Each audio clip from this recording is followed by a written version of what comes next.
Welcome to my channel. My name is Priya and today's video is regarding mental health. So in this video today I'll share with you few practices which I follow to keep my sanity and few practices which have helped me to better myself in terms of my mental health as compared to what it was a few 1 or 2 years before.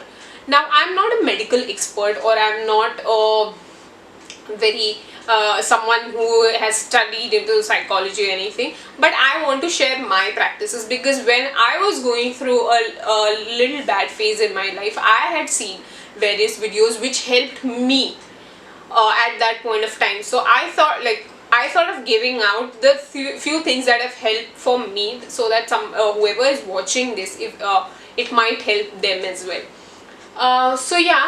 Without further ado, let's get into the video. So the first thing that I would like to mention would be books. Now I would like to mention few books which have helped me change my perspective towards life, change my perspective towards various things in life. A few books that I would like to mention which have helped me. First one would be Awareness by Osho.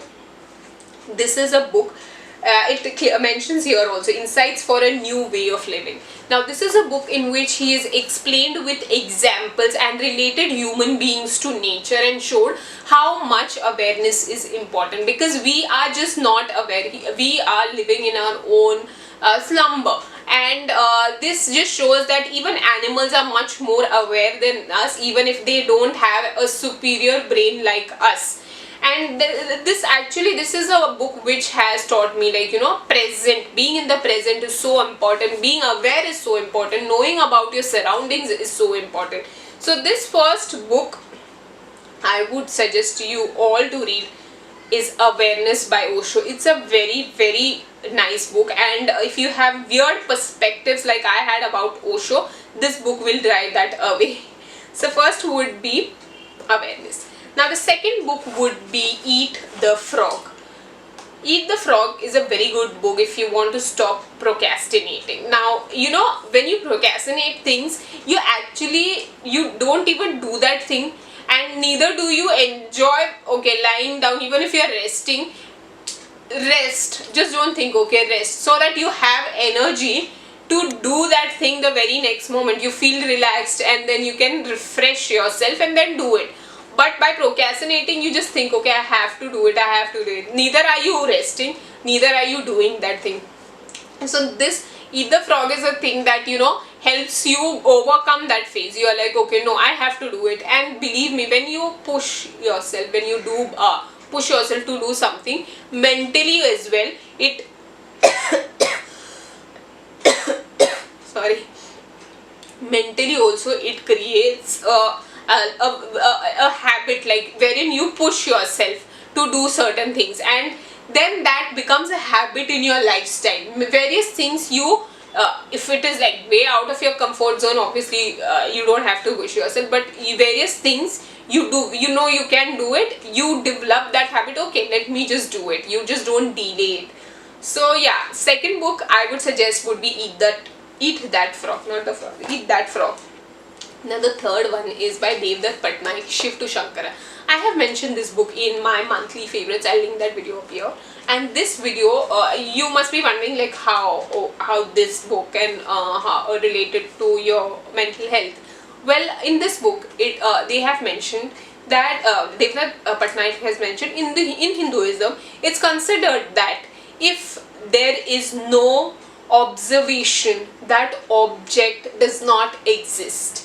So if I don't think that somebody has said this to me, that really does not exist. So I have applied this in my real life and it's worked wonders for me. Like even if, especially if this is for kind of people who are surrounded with negative people and you just can't do something about it. Like if you are in an office and you notice that there are various people who are quite negative, you obviously will not make friends with them because you are staying away from negative people. However, even if you are not friends with them, there comes in a working environment, there comes situations or there would be some or the other scenarios that you have a point to interact, and it mainly on the mainly mental health is told because of various things others do, and then you feel bad or you feel affected because of it. In this book I applied that, like, whatever they do, if I just don't take consideration of that thing, I don't consider that has happened, then that has not happened.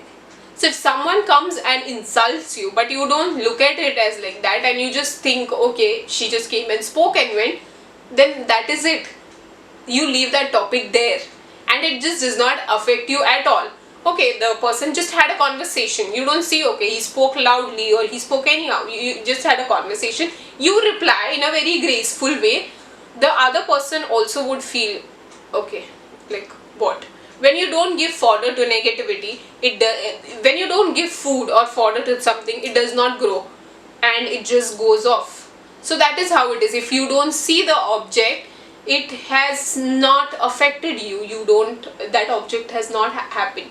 So there's no observation without an object. So just like that, you don't have to do an action for anything. If you don't see it from that way, it has not happened. With the books, moving on to the people that I follow. Now there are a few people that I follow who I look up to, and who I feel that whatever they have said really meant a certain thing in my life, and whatever, certain changes they have told me, those changes when implied have had a huge impact on my life, or huge impact on my sanity. So the few ones that I would like to share with you all, I'll mention them in the description box below also. First would be Sadhguru. Second would be Dandapani. I really like to watch Dandapani's videos, Sadhguru's videos. Then third would be Shetty. You can also follow Shetty. He also has a couple of videos regarding, things, motivation, which are really useful. Then fourth is the Psychic Holistic, which is on Instagram. I follow. She is a psychiatrist. She is a certified psychiatrist. The saying, like the things she posts up, it's really very helpful, helpful. In fact, a few things she had mentioned about mental health. She had mentioned gut health, which I was not aware of. I was aware of hormones. Like, when you have an hormonal issue, it affects you. It makes you lethargic. It makes you very irritative, or you're always this you're snapping at people. You're always this. You're just basically not very much in a good mood, and most of the times you're just like in a crappy mood. So I knew that about hormones, but I had not known that about mental health. So various posts she puts up, wherein it helps you. Like recently she mentioned about forgiveness. She mentioned that you have to forgive. It's basically not for anybody else, it's for yourself. When you forgive, you just don't think about it much. And many things, like as I said, gut health. And then there were a lot of some things are because of your past experiences and how to get over those experiences. So I'll suggest that you all follow her on Instagram, and you all can go ahead and read her posts, which are very helpful. Now the last one would be pickup lines. I really like Sadia, her recipes and stuff. Apart from that, she does these videos and on how you should be confident, and a few breathing exercises and everything. And she is such a positive person. You look at her, you feel so nice. I would definitely recommend pickup lines as well for food to your brain, to have good food to your brain. So now the third one would be meditation and stretching. So everybody mentions that you should meditate, you should meditate, you should meditate. But do they really say why should you meditate? Well, it's said that when you meditate, we focus on our breathing. And when our mind wanders, we can get it back and focus on our breathing. This happens various times. So when this, like after some time, what happens is that you start implying this on your regular lifestyle. Your mind wanders, you get it back. You get into that habit. You have that habit of getting your mind to back at present and controlling your mind. That is why it is often said meditate. Now I try to meditate in the morning, and I try to meditate before I go to sleep. And if I had a really bad day, I start doing deep breaths as well. I'm telling you, it's not that the situation will change.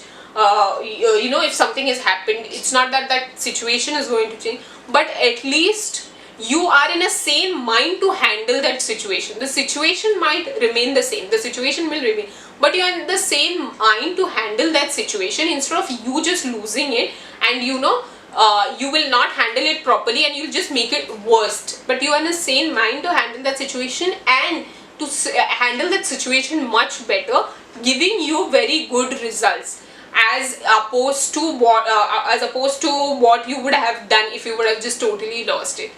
Hence, meditation is really important. They also say stretching. When you stretch, it releases all that tension within your body. So Surya Namaskar is a very good way of stretching. Was the fourth one. Now coming on to this one, I don't know if you all have watched the movie Eat, Love, Pray. In that, the person from Bali, the priest or the person from Bali, he tells Julia Roberts that you should smile, and when you smile, you're smiling with your lips, then you make sure you smile from your brain and make sure you smile from your liver. Now practice this, just like meditation, try to practice this. It really helps your concentration. I've seen that, when you intentionally put your energy there, your mind, everything, your energy, your mind and everything is over there. It just does not wander anywhere. It does not wander anywhere. You put the entire energy on focusing on this, which helps you focus much better. This is something that I've liked. If you all can watch that clip from that movie. If you have not watched that movie, you all can watch that clip from that movie, and then you can try doing that as well. That really works. Now the last one would be spending some time alone. Every day, try to take like 10 minutes or 20 minutes. Just spend time alone, thinking about things and understanding things, feeling things.